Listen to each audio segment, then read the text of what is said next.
Wednesday, 3rd of June 2015. Paper highlights. First, let's look at the paper highlights from Daily Mirror. CC in the balance. UNP accuses opposition of sabotaging CC. Vasu asks government to postpone nominations. The appointment of nominees to the Constitutional Council proposed under the 19th Amendment is facing more hurdles, with the government and the opposition accusing each other of attempts to scuttle it. DLF leader Vasudevan Anekara told Daily Mirror a new parliament would be in place after the general election and therefore there was no need to set up the CC now. It will function only for a short period if it's set up now. The next parliament should be given the opportunity to appoint the members to the CC, he said. Another highlight from Daily Mirror. MR will definitely contest. Spokesman. While claiming that former President Mahinda Rajapaksa would definitely contest the upcoming general elections as a prime ministerial candidate, his spokesman Rohan Velivita yesterday said Mr. Rajapaksa was yet to decide under which party he would contest. Another highlight from Daily Mirror. All parties consulted prior to CC nomination, Kiriyalla. The government said yesterday it had consulted all the parties represented in parliament before selecting the 3 representatives from civil society to serve in the Constitutional Council, and therefore there was no need to contact others. More highlights from Daily Mirror. Ravi challenges MR on his economic policies. Finance Minister Ravi Karunanayake yesterday accepted UPFA MP Bandula Gunawardana's challenge to a debate on the economic crisis and in turn challenged former President and Finance Minister Mahinda Rajapaksa to a debate on his government's economic policies, which resulted in the country being mired in an economic crisis. Another highlight from Daily Mirror. 54 Sri Lankan refugees turned back.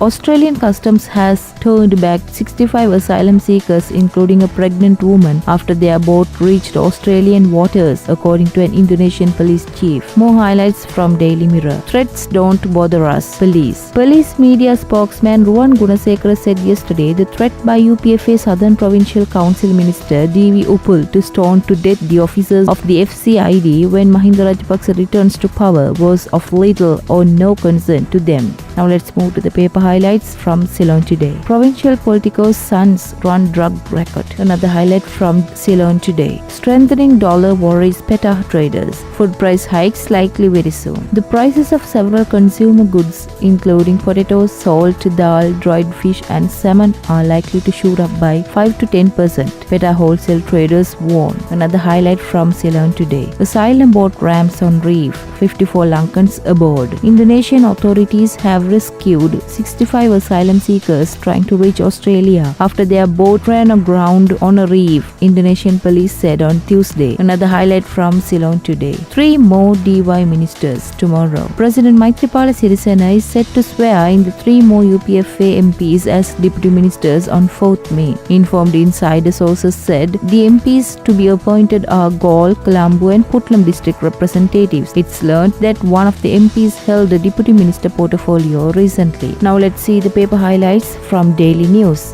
Bus crashes into parked lorry, killing 1, injuring 35. A semi-luxury private bus crashed into a parked lorry in Panithakulam yesterday, killing 1 passenger and injuring 35 others, Mankulam police said. Police said the bus plying to Jaffna from Colombo had knocked against the lorry parked by the side of road at Mangulam, Panithakulam on the A9 road. The accident occurred around 3:30 am. The injured were rushed to Kilinochchi Hospital. Police said they were investigating if the driver had fallen asleep while driving. Another highlight from Daily News. SLFP MPs divided over NCM. Mahinda Samarasinghe says he will not sign. A strong difference of opinion has occurred among SLFP MPs over the no confidence motion against Prime Minister Ranil Wickremesinghe. A group of SLFP MPs, including the ones who hold ministerial portfolios, have decided to oppose the no confidence motion, while another group expressed their support for the move. More highlights from Daily News. Misplaced bulbs worth ₹6 million. FCID to probe Carlton Sports Club. The Police Financial Crimes Investigation Division is to commence an investigation into Carlton Sports Club over some misplaced high voltage bulbs belonging to the R. Premadas International Cricket Stadium. The total value of the misplaced bulbs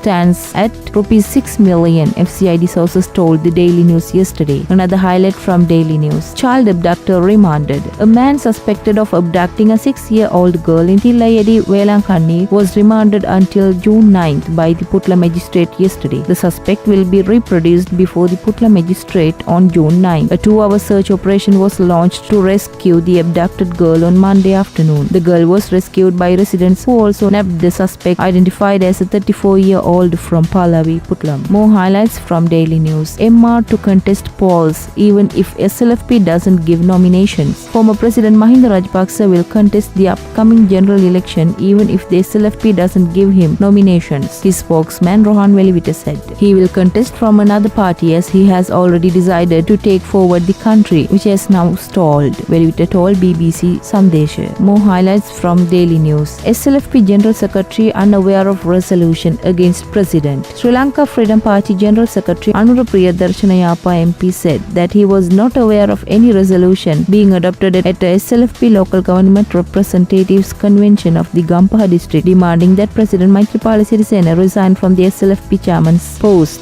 The media had reported that such a resolution had been adopted at a convention of the Gampaha district local government representatives held last Sunday. We brought you the paper highlights from today's newspapers and we will bring you more tomorrow.